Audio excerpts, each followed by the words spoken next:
الحمد لله نحمده ونستعينه ونستغفره ونؤمن به ونتوكل عليه ونعوذ بالله من شرور أنفسنا ومن سيئات أعمالنا من يهده الله فلا مضل له ومن يضلله فلا هادي له ونشهد أن لا إله إلا الله وحده لا شريك له ونشهد أن سيدنا ونبينا ومولانا محمدا عبده ورسوله أما بعد فقد قال الله تبارك وتعالى في القرآن المجيد والفرقان الحميد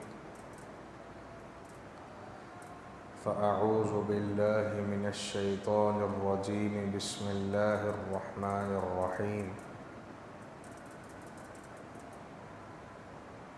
أن اشكر لي ولوالديك إلي المصير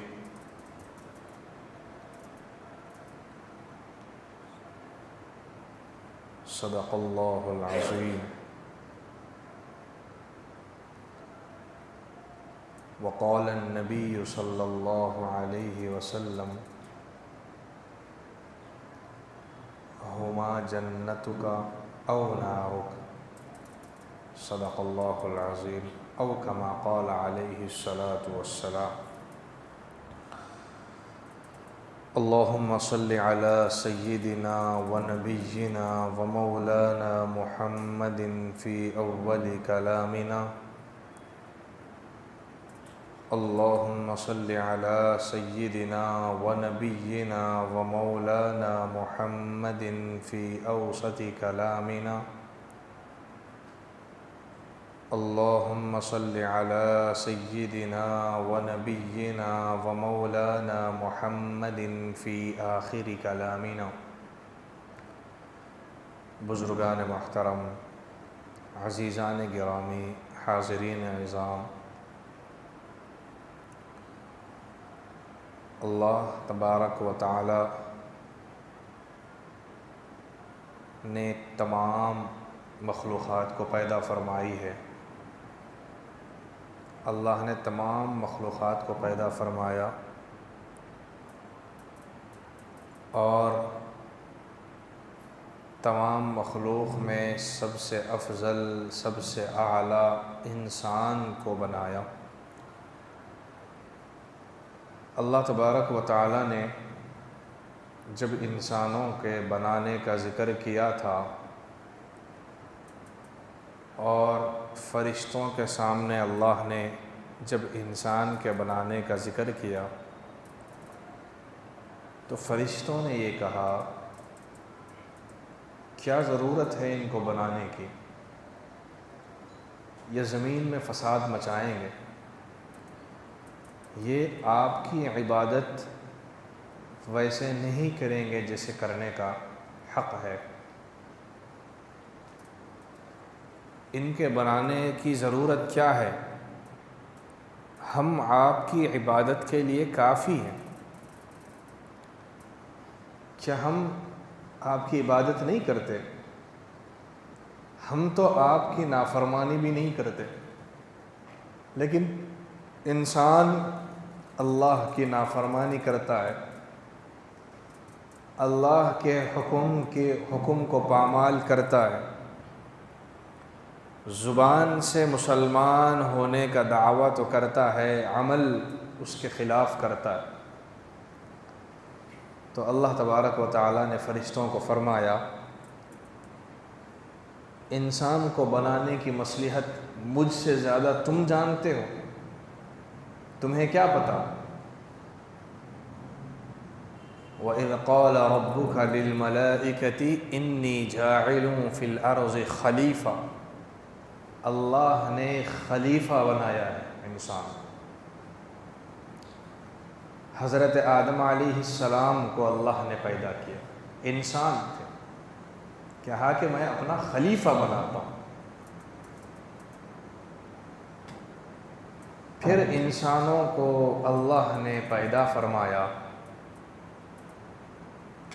اور انسانوں نے اللہ سے وعدہ کیا تھا کہ ہم آپ ہی کی عبادت کریں گے، آپ ہی کی اطاعت کریں گے، آپ کے ہر حکم پر عمل کریں گے۔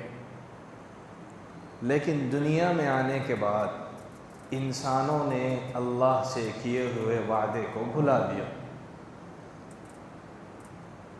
اور بعض کا تو یہ حال ہے کہ خدا کو ہی بھلا دیا۔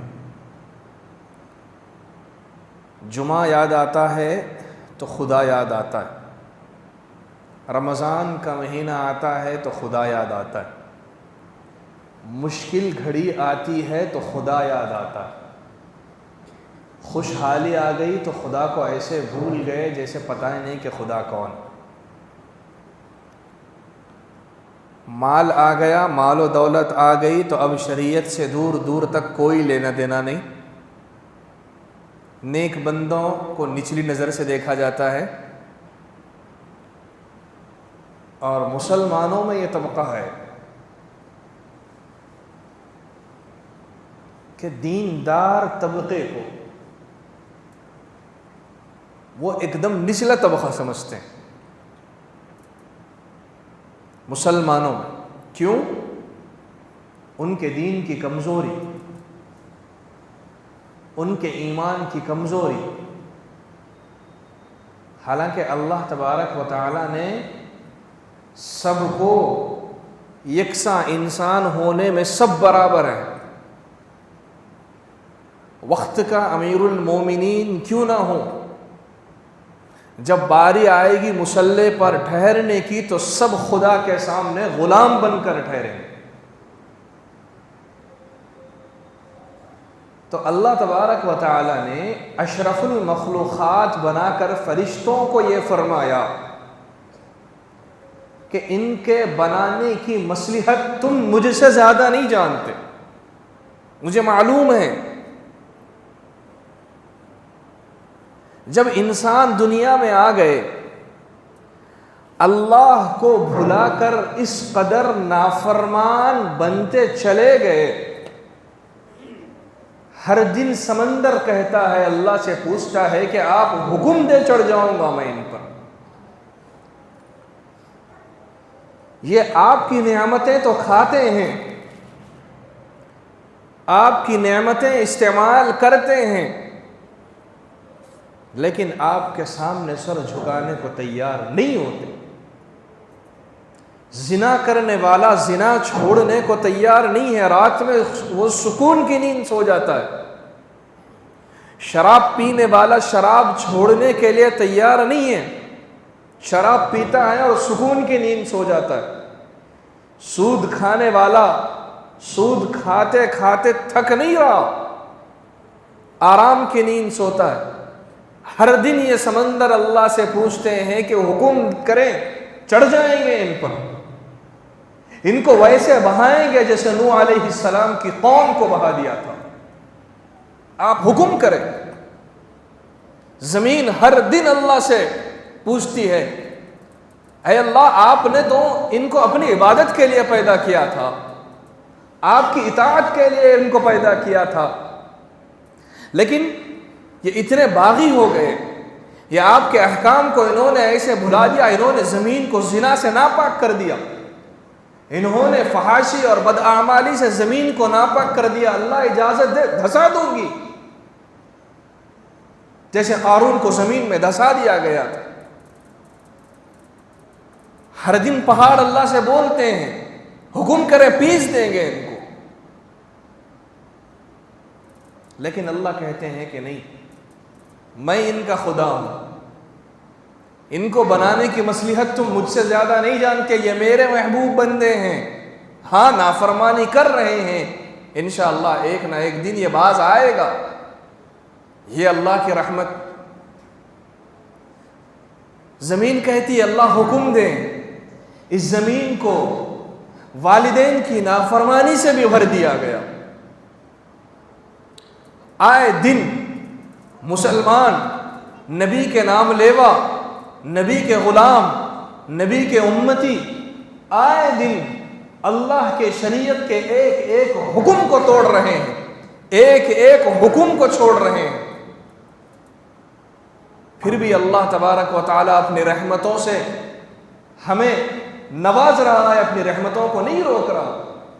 3 وقت کا کھانا اللہ دے رہا ہے نافرمانیوں کے باوجود، سانس لے رہے ہیں نافرمانیوں کے باوجود، کوئی بڑی بیماری نہیں ہے نافرمانیوں کے باوجود.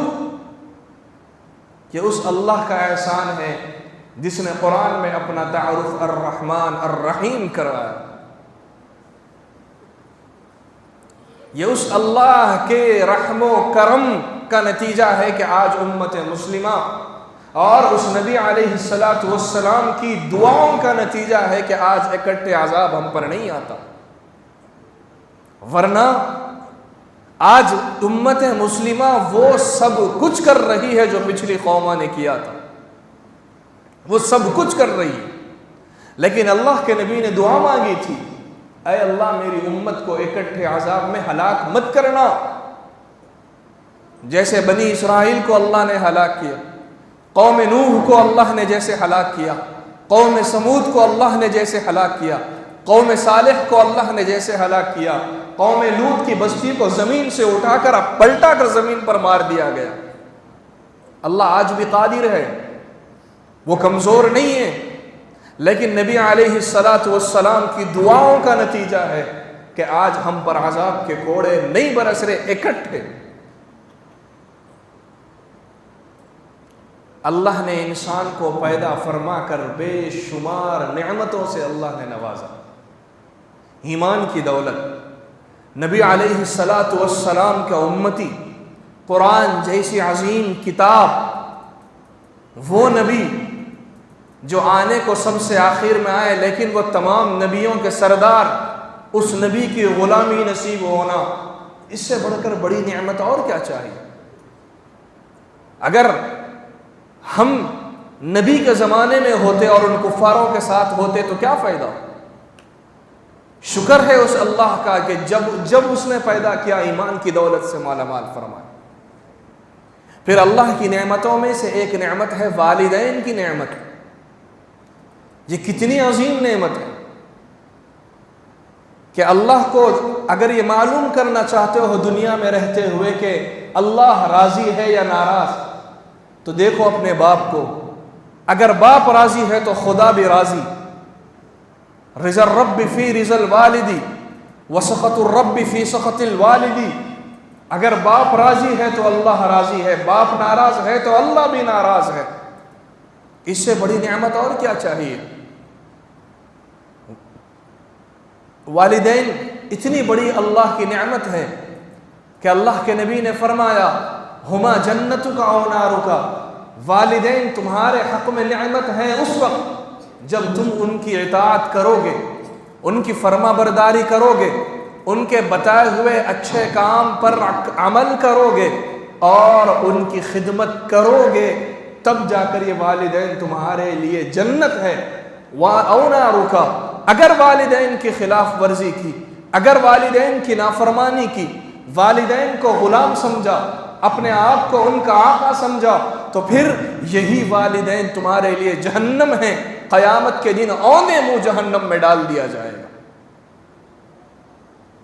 اس حدیث کو سامنے رکھ کر امت مسلمہ کا جائزہ لیں کہ والدین جنت بھی ہے جہنم بھی ہے.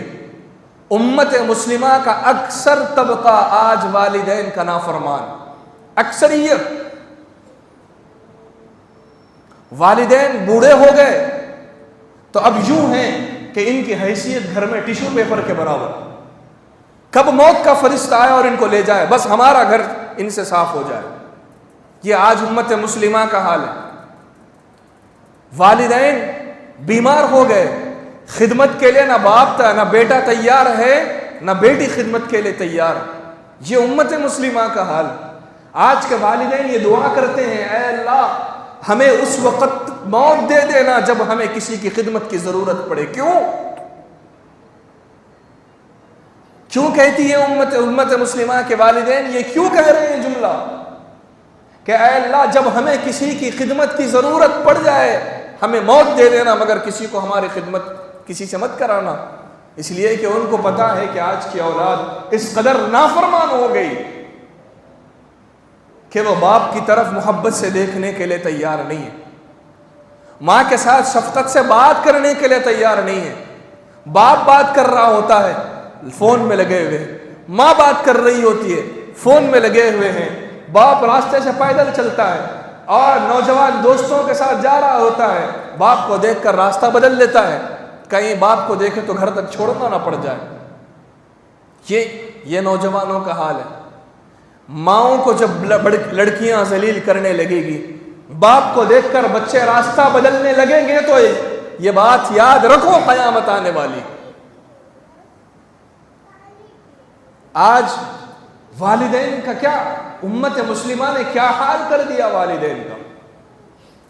تھوڑی عمر بڑی ہو گئی، ان پر بڑھاپا چھا گیا، اور اللہ نہ کرے کسی بیماری نے آ کر ان کو پکڑ لیا، وہ کسی بیماری میں مبتلا ہو گئے. وہی اولاد جو ان والدین کا خون ہے اب وہ ان کے موت کا انتظار کرتی. وہ زبان سے نہیں کہتی، عمل بتاتا ہے. اور والدین یاد رکھو، والدین صرف اپنے اولاد کے چہرے کو دیکھ کر سمجھ جاتے ہیں. والدین اپنے اولاد کا چہرہ بہت اچھے سے پڑھتے ہیں کہ میری اس بات سے اس کو ناگواری ہوئی کہ یہ خوش ہوا. زبان سے تم نہ بولو، تمہارے چہرے سے دیکھ کر وہ سمجھ جاتے ہیں.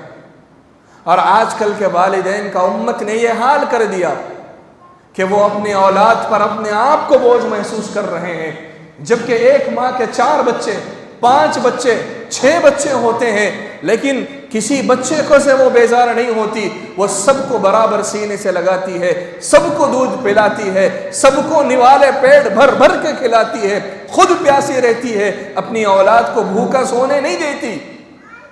ایک ماں سے 6-7 بچے پلتے ہیں، لیکن 6-7 بچوں سے ایک ماں نہیں پلی جاتی، ایک باپ نہیں پلا جاتا. اولاد کے پیدا ہونے کے بعد باپ اپنی خواہشوں کو قربان کرتا ہے. وہ یہ کہتا ہے کہ صرف میرے بچے کی ایک مسکراہٹ میرے لیے کافی، میں اپنا سب کچھ قربان کروں گا، لیکن میں اپنے بچے کو روتا ہوا نہیں دیکھ سکتا. آج وہی اولاد آج والدین کو رلا رہی ہے. بتاؤ یہ قیامت کی علامتیں نہیں ہیں تو کیا ہے؟ والدین کو ناراض کر کر حج کر لو، قبول نہیں ہوگا. والدین کی نافرمانی کر کر عبادتوں پہ عبادتیں کر لو، پوری رات مصلی پر گزار لو، قبول نہیں ہوگا، عبادتیں قبول نہیں ہوگی. اتنی عظیم نعمت. اور امت مسلمہ کا حال یہ ہے کہ آج کل کے والدین اولاد سے بات کرنے کے لیے ڈرتے ہیں. کیوں ڈرتے ہیں؟ کیوں ڈرتے ہیں والدین؟ کیوں آج کل کی امت والدین کے سامنے آقا کیوں بن گئی؟ اسلام کی یہ تعلیم ہے کہ تم اپنے باپ کے غلام ہو. اسلام کی یہ تعلیم ہے کہ تم اپنی ماں کے غلام ہو. کس نے تم کو یہ حکم دے دیا؟ کس نبی کا تم ماننے والے ہو کہ تمہارا باپ تم سے بات کرنے کے لیے ڈر رہا ہے؟ کس نے تم کو یہ شریعت نے بتایا کہ تمہاری ماں تم سے بات کرنے کے لیے ڈر رہی ہے؟ یاد رکھو، اگر والدین اولاد سے بات کرنے کے لیے ڈرتے ہیں یہ اس اولاد کا زوال ہے. والدین کی خدمت کرنے والوں کو اللہ کے نبی نے سلام بھیجا تھا. والدین کی خدمت کرنے والوں کے دعائیں وہ اگر کوئی قسم اٹھا لے تو اللہ پر لازم آتا ہے کہ اس کی قسم کو پورا کرے. اویس بن عامر ایک تابعی گزرے، اویس قرن قبیلے کے رہنے والے تھے. وہ نبی کے زمانے میں موجود تھے، یمن اس طرف کے ملک میں وہ ادھر رہنے والے تھے. نبی کے زمانے میں وہ موجود تھے، لیکن اللہ کے نبی کی زیارت وہ نہیں کر سکے، نبی سے ملاقات وہ نہیں کر سکے. وجہ کیا تھی؟ وجہ یہ تھی کہ ان کی ماں بیمار تھی، ان کی ماں بہت بوڑھی ہو چکی تھی، اپنی والدہ کی خدمت کرنے میں اس قدر مصروف رہے کہ مکۃ المکرمہ مدینۃ المنورہ پہنچ کر کبھی انہوں نے اللہ کے نبی کی ان کو زیارت نصیب نہیں ہوئی۔ صحابی کے مرتبے سے وہ محروم رہے، اس لیے کہ والدہ کا یہ حال تھا کہ اگر وہ اپنی ماں کو چھوڑ کر آتے گھر پر نبی کی زیارت کے لیے تو شریعت بھی اس کو پسند نہیں کرتی۔ اویس قرنی نبی مدینۃ المنورہ میں موجود ہیں اور یہ ایک تابعی اتنی دور ہے اور نبی کے خدمت میں اس لیے حاضر نہیں ہو سکتے۔ کلمہ تو پڑھ لیا تھا انہوں نے نبی کا، دین اسلام کو اپنا لیا تھا، لیکن اللہ کے نبی کے دیدار کے لیے اس وجہ سے نہیں آ سکے، ان کی ماں بیمار تھی۔ اگر ماں کو چھوڑ کر آتے تو پھر ان کے علاوہ ماں کے پاس کوئی اور نہیں ہوتا۔ ذرا سننا، اللہ کے نبی نے حضرت عمر رضی اللہ عنہ سے فرمایا، عمر تمہارے زمانے میں ایک شخص آئے گا جس کا نام اویس ہوگا، اویس بن عامر، قرن کا رہنے والا ہوگا۔ جب وہ آ جائے یہاں پر تو اس کو میرا سلام کہنا اور اس سے دعا کرانا۔ کون کہہ رہا ہے؟ وقت کے نبی یہ بات کر رہے ہیں حضرت عمر فاروق رضی اللہ عنہ سے کہ ایک شخص آئے گا اویس، جب وہ آ جائے یہاں پر عمرے کے لیے، حج کے لیے، میرا سلام پہنچانا اور اس سے تم اپنے لیے دعا کروانا، اس لیے کہ جب وہ دعا کے لیے ہاتھ اٹھاتا ہے تو اللہ پر یہ لازم ہے کہ اس کی دعا کو قبول کرے۔ جب وہ قسم کھا لیتا ہے تو اللہ اس کی قسم کو پورا کرتا ہے۔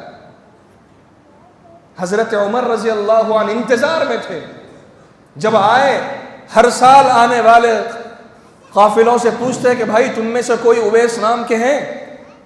وہ کہتے کہ نہیں آئے۔ پھر ایک مرتبہ وہ آئے تو حضرت عمر نے پوچھا کہ وہ آئے ہیں؟ ہاں۔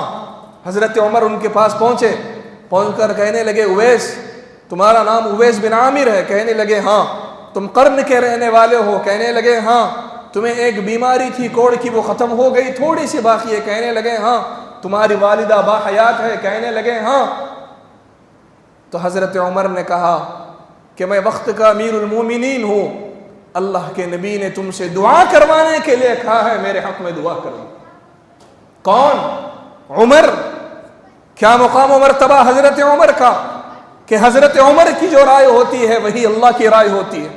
موافقات اعظم، قرآن میں کئی آیتیں ایسی ہیں اللہ تبارک و تعالیٰ نے عمر کی جو رائے تھی اللہ نے اسی رائے کے مطابق قرآن کو نازل کیا۔ وہ عمر، وہ صحابی رسول جن کو اللہ کے نبی کے روزے میں سونا نصیب ہوا ہے، وہ عمر کو اللہ کے نبی کہہ رہے ہیں کہ جب اویس نام کا شخص آئے گا اس سے دعا کروانا، اس لیے کہ اس نے اپنی ماں کی ایسی خدمت کی، جب دعا کے لیے ہاتھ اٹھاتا ہے تو اللہ اس کی دعا کو رد نہیں کرتا۔ یہ والدین کا مقام ہے، یہ والدین کا مرتبہ ہے۔ والدین کو ناراض کر کر عبادتیں چاہے کتنی کر لو، صدقے کر لو، نفل ادا کر لو، قبول نہیں ہوگی جب تک والدین ناراض ہوں گے۔ یہ نعمت کہاں ملے گی؟ یہ کہاں نعمت ملے گی؟ اور آج کے نوجوانوں کا حال یہ ہے کہ باپ سے سیدھا بات کرنے کے لیے تیار نہیں ہے، دوستوں کو خوش کرنے کے لیے وقت ہے، دوستوں کی مجلسوں میں راتیں گزارنے کے لیے وقت ہے، مگر باپ کی خدمت میں بیٹھ کر حال چال پوچھنے کے لیے آج امت کے پاس وقت نہیں ہے، والدہ کی خدمت کے لیے وقت نہیں ہے۔ یہ امت مسلمہ کا حال ہے تو بتاؤ کیسے اللہ کی رحمتیں آئیں گی؟ لوگ کہتے ہیں کہ ہماری اولاد نافرمان ہو گئی، کیا کریں؟ کیوں نافرمان ہو گئی؟ کہاں گئی نبی کی تعلیمات؟ باپ کی بددعا لینے والا کبھی کامیاب ہو سکتا ہے، ماں کی بددعا لینے والا کبھی کامیاب ہو سکتا ہے؟ کبھی زندگی میں والدین کی نافرمانی یہ اتنا بڑا جرم ہے، بہت سے ایسے گناہ ہیں جس کی سزا اللہ آخرت میں دیں گے، لیکن والدین کی نافرمانی ایسا جرم ہے، اس کی سزا دنیا میں ملتی ہے، دنیا میں کامیابی نصیب نہیں ہوتی، دنیا میں ذلیل ہوتا ہے والدین کو ذلیل کرنے والا۔ اور آج کا نوجوان اپنے والدین بوڑھے ہوتے ہی دیکھتا ہے کہ کب ان کی موت آئے گی، میرے گھر سے کب ان کا جنازہ اٹھے گا، میں سکون کی نیند سوؤں گا۔ یاد رکھنا، والدین کی نافرمانی کرنے والا کبھی چین سے نہیں رہے گا، جتنا تم اپنے والدین کو ذلیل کرو گے تمہاری اولاد بھی تمہیں ذلیل کرے گی۔ لکھ لینا، آج باپ پر ہاتھ اٹھاؤ گے، کل وہ اولاد ہاتھ توڑے گی تمہارا۔ کسی کو آج والدین کی کوئی فکر نہیں، محلے کے لوگوں کی تو فکر ہے، پڑوسیوں کی فکر ہے، لیکن خود اپنے والدین جو اتنی عظیم نعمت ہے کہ جن کے ہاتھ اٹھتے ہیں اولاد کے حق میں تو اولاد کی مستقبل بدل جاتی ہے، چمک جاتی ہے، وہ والدین کو راضی کرنے کے لیے تیار نہیں ہے۔ کیسے کامیابی ملے گی؟ لڑائی آپس میں ہو رہی ہے کہ والدہ کی میں خدمت نہیں کروں گا، باپ کو میں نہیں رکھوں گا، کون رکھے گا؟ اس لیے والدین یہ دعا کر رہے ہیں، اے اللہ اس عمر پہ موت دے دینا جب ہمیں اولاد کی ضرورت پڑ جائے۔ کیوں؟ والدین کو یہ حق نہیں ہے، وہ یہ نہیں کہہ سکتے کہ میرے اولاد ہے میری خدمت کے لیے، وہ یہ نہیں کہہ سکتے کہ میرا بچہ میرے لیے کافی ہے، نہیں کہہ سکتے ہیں۔ کیوں؟ اس لیے کہ ہم نے والدین کو غلام بنا کر رکھا ہے، معذرت کے ساتھ ہم نے غلام بنا لیا ہے والدین کو، اور اپنے آپ کو ان کے سامنے بڑا آقا سمجھ لیا۔ والدین کے سامنے غلام بن کے رہنے والا شخص کامیاب ہے۔ جن کے والدین دنیا سے رخصت ہوئے، پوچھو ان کو، آج ان کے سروں سے وہ سائے اڑ گئے، وہ آج ان دعاؤں کو محسوس نہیں کر رہے، وہ آج ان برکتوں کو محسوس نہیں کر رہے۔ جب ان کے والدین زندہ تھے تو برکتیں ان پر ہوتی تھی۔ لوگوں میں لڑائی ہو رہی ہے کہ باپ کا 1 سے 4 مرتبہ بولنا کسی کو پسند نہیں آ رہا۔ کتاب میں ایک واقعہ لکھا تھا کہ ایک بوڑھے باپ نے اپنے بیٹے سے پوچھا کہ بیٹا وہ درخت پر بیٹھا ہوا پرندہ کیا ہے؟ کہنے لگا ابا وہ فلاں پرندہ ہے، اس کا فلاں نام ہے۔ باپ نے پھر پوچھا، بیٹے نے کہا وہ فلاں پرندہ ہے۔ باپ نے پھر پوچھا، بیٹے نے کہا وہ فلاں پرندہ ہے۔ پھر جب چوتھی بار باپ نے پوچھا تو بیٹا کہنے لگا بار بار بولتا ہوں تو سمجھ میں نہیں آتی، سنائی نہیں دیتا، کتنے مرتبہ پوچھو گے، خاموش بیٹھو۔ باپ نے کہا اچھا بیٹا ذرا گھر جا کر فلاں شیلف میں میری ایک ڈائری رکھی ہوئی ہے وہ لے کر آ۔ اس ڈائری کو لا کر کہا کھول اور پڑھ۔ اس میں لکھا تھا کہ جب میرا بیٹا چھوٹا تھا اور جب اس نے پہلی مرتبہ بولنا شروع کیا اور اس نے پوچھا کہ ابا وہ فلاں چیز کیا ہے، میں اس کو بتاتا گیا، وہ پھر پوچھتا گیا، 20 مرتبہ اس نے پوچھا، لیکن میں خوش ہوتا رہا، میری پیشانی پر بل نہیں آئی۔ اور میری اولاد کا یہ عالم ہے کہ 3 مرتبہ پوچھے تو یہ بیزار ہو جاتی، 3 مرتبہ پوچھے تو یہ بیزار ہو جاتی ہے۔ اے بیٹے تو نے بولنا شروع کیا تھا تو مجھ میں خوشی کی لہر دوڑی، میں نے میرے بیٹے کے بولنے پر لوگوں میں مٹھائی تقسیم کی، آج تیرا باپ 3 مرتبہ پوچھتا ہے تو تو بیزار ہو جاتا ہے۔ یہی اولاد ہے، یہ اولاد کامیاب کیسے ہو سکتی ہے؟ اللہ کے لیے والدین کی قدر کرو۔ جن کے والدین نافرمانی میں دنیا سے رخصت ہو گئے، اللہ کے لیے اپنے والدین کے ایصال ثواب کرتے رہو۔ جن کے زندہ ہیں پیر پڑ لو، معافی مانگ لو، وہ ایک بات پہ معاف کر دیتے ہیں، ایک بات پہ کہ اے ابا مجھے معاف کر دو، اے ماں مجھے معاف کر دو، وہ معاف کر دیں گے۔ لیکن اگر یہ نافرمانی میں دنیا سے رخصت ہو گئے، یاد رکھنا ہلاکت تمہارے لیے طے ہے، تمہارا زوال طے ہے۔ کہاں ملیں گے یہ والدین جیسی نعمت؟ کیوں آج امت مسلمہ والدین کی نافرمانیوں میں ایسی ڈوبی ہوئی ہے؟ جب کبھی باپ نظر آئے اپنے دل میں یہ محسوس کرو کہ یہ میرا باپ ہے اور میں اس کا غلام ہوں۔ جب تمہاری ماں کے پر نظر پڑے تو اپنے دل سے یہ کہو کہ یہ میری ماں ہے اور میں اس کا غلام ہوں۔ غلام بن کے رہو، وہی اولاد کامیاب ہو سکتی ہے۔ اور جن کے والدین نافرمانی کے حالت میں دنیا سے رخصت ہو گئے، جن اولاد نے اپنے والدین کو ناراض کیا، اسی نافرمانی میں دنیا سے رخصت ہو گئے۔ میرے نبی تو رحمت للعالمین ہیں، آپ نے بتایا کہ اپنے والدین کے رشتہ داروں کے ساتھ اچھا سلوک کرو، والدین کے دوستوں کے ساتھ اچھا سلوک کرو، ان کے لیے صدقہ جاریہ کرو، انشاءاللہ امید ہے کہ قیامت کے دن تمہیں بھی معافی مل جائے گی۔ ورنہ وہ ہولناک منظر ایسا ہوگا کوئی کسی کا نہیں. باپ بیٹے سے بھاگے گا, ماں بیٹی سے بھاگے گی, کوئی کسی کا پرسان حال نہیں ہے. اور امت مسلمہ حالات اس قدر امت پر آ رہے ہیں کہ ہم ایک حالات کو بتاتے ہیں, دوسری بلا تیار ہوتی ہے. اور امت کا حال یہ ہے کہ والدین کو نافرمان بن کر پہلے سے عذاب الہی کے مستحق ہوتے جا رہے ہیں. اللہ کے لیے والدین کی قدر کرو. والدین کو اولاد سے اتنی محبت ہوتی ہے, اتنی محبت ہوتی ہے, لیکن اولاد کو والدین سے اتنی محبت نہیں ہوتی. جب وہ پھر والدین بنتے ہیں تو پھر انہیں محسوس ہوتی ہے کہ میرے باپ نے میرے لیے کیا محبت کی تھی, میں نے اس کی ناقدری کیسے کی.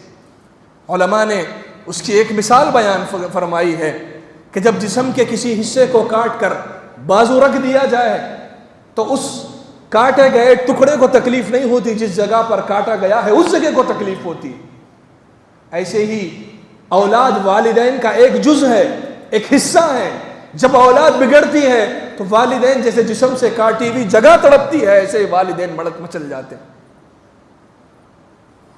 اتنی محبت اللہ اور اس کے رسول کے بعد اگر ہر شخص پر کوئی مہربان ہے تو اس کے والدین ہیں. والدین سے بڑی نعمت نہیں ہے بھائیو. ایمان کی دولت مل گئی, نبی کی غلامی مل گئی, اللہ کی غلامی مل گئی, والدین کی نعمت مل گئی, ناقدری کیوں ہو رہی ہے؟ میں نے ایک باپ کو مسجد میں اپنی اولاد کے حق میں بد دعا کرتے ہوئے دیکھا. میں مسجد میں آیا, انہوں نے پوچھا کہ مفتی صاحب ایک مسئلہ ہے. میں نے کہا جی. کہنے لگے کیا باپ کی بد دعا اولاد کے حق میں قبول ہوتی ہے؟ میں نے کہا کہ ہاں, اگر حق پر ہو تو ضرور قبول ہوتی ہے. تو انہوں نے مسجد میں, اللہ گواہ ہے, مسجد میں ہاتھ اٹھا کر انہوں نے اپنی اولاد کے لیے بد دعا کی. جب میں نے وجہ معلوم کی تو بتایا کہ میرے بیٹے نے, میں نے اتنے لاڑوں سے پالا, میری بیوی دنیا سے رخصت ہو گئی, میں نے کہیں اور نکاح نہیں کیا. وجہ اس کی یہ تھی کہ کہیں آنے والی میرے بچوں کی حق تلفی کر دے گی, اس لیے میں اس ڈر سے میں نے دوسرا نکاح نہیں کیا. میرے بچوں کو بڑا کیا, پڑھایا, ان کے نکاح کیے. آج میرا بیٹا مجھ سے کہتا ہے کہ میں تمہارے جسم کے 2 ٹکڑے کر دوں گا. میں مفتی صاحب آپ گواہ رہنا, میں مسجد میں کھڑے ہو کر اس کے لیے بد دعا کرتا ہوں. میرے سامنے ہاتھ اٹھا کر انہوں نے مسجد میں بد دعا کی. بھائیو, اللہ کے لیے والدین کی قدر کرو, والدین کی خدمت کرو, ان کے پیر دھو کر پانی پیو. جب کبھی والدین نظر آئے ہمیشہ اپنے دل کو یہ کہو کہ یہ نظر آنے والا باپ میرا آقا ہے اور میں اس کا غلام ہوں. یہ نظر آنے والی ماں یہ میری ماں ہے اور میں اس ماں کا غلام ہوں. ان سے نہیں بنتی, خاموشی اختیار کرو, پلٹ کر جواب مت دو. ہر بات پر جواب اچھی چیز نہیں ہے. بڑھاپے کی وجہ سے وہ زیادہ بولتے ہیں, بولنے دو, ماں ہی تو بولے گی. جب بچپن میں تم نے بولنا شروع کیا, تمہارے 1000 بار بولنے پر کبھی ماں ناراض نہیں ہوئی, ماں کے 3 سے 4 مرتبہ بولنے پر تم ناراض ہو جاتے ہو. اللہ کے لیے اس نعمت کا قدر کرو. جن کے والدین دنیا سے رخصت ہو گئے ہیں وہ اپنے والدین کے رشتہ داروں کے ساتھ, والدین کے دوستوں کے ساتھ اچھا سلوک کرو اور اپنے والدین کے لیے صدقہ جاریہ کرو. ان پر نفل پڑھ کر ان کو ثواب پہنچاؤ, صدقے کرو, ان کے نام سے عبادتیں کرتے رہو, بچوں کو قرآن پڑھاؤ, حافظ بناؤ اپنے والدین کے نام سے. انشاءاللہ امید ہے کہ قیامت کے دن یہ والدین تمہیں معاف فرمائیں گے. ورنہ ہماری بدبختی, ہماری بدقسمتی کا یہ عالم ہے کہ آج کا نوجوان اس قابل بھی نہیں ہے کہ باپ کا جنازہ پڑھا سکے, اس قابل بھی نہیں ہے کہ ماں کا جنازہ پڑھا سکے. کئی جنازوں میں ہم نے دیکھا بیٹا آ کر پوچھتا ہے مفتی صاحب مجھے نماز جنازہ نہیں آتی, کیا میں قل هو اللہ پڑھ لوں, سبحان اللہ پڑھ لوں, ہو جائے گا. حالانکہ باپ کے نماز پڑھانے کا زیادہ حقدار اس کا بیٹا ولی ہے. باپ کی وراثت تو لینے آتے ہیں, باپ کی وراثت پر تو لڑائی ہو سکتی ہے, لیکن اس قابل 1 اولاد نہیں ہے 5 اولاد میں 6 اولاد میں کہ اپنے باپ کا نماز جنازہ پڑھا سکے.